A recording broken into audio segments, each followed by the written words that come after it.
Hey everybody, Ian here, TradeStalker.com with a recap for you for April 5th, 2018. You can see these are the levels that Mike had given, as usual, from the prior day.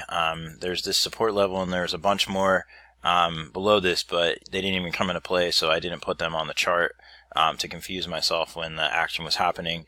You can take a look and see these are the main levels that the market used. We got an initial gap open, and Mike always talks about, either selling the initial move up or buying the initial move down, depending on how it opens. We got a sell-off here that attempted to fill the gap. It came, a little bit shy of it to this 52 to 53 support level, and we got a bounce off of there that then consolidated for a while, and we finally got a breakout. And that breakout came up to this 72.5 to 73.5 level, where we got a little bit of a double topping formation, like a perfect double top here.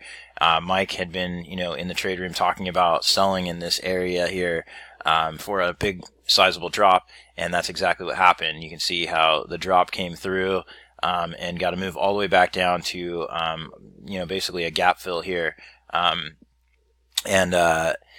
This is the 49 half level that Mike had given as resistance, which is acting as support here since it hadn't been tested.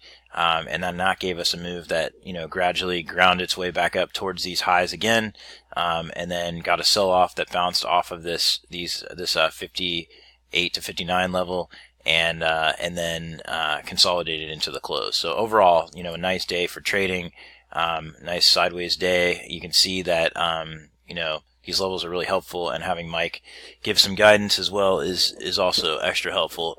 As always, you can check out his ebook, and if you have questions, you can contact Mike at TradeStalker.com. Hope you guys have a great evening.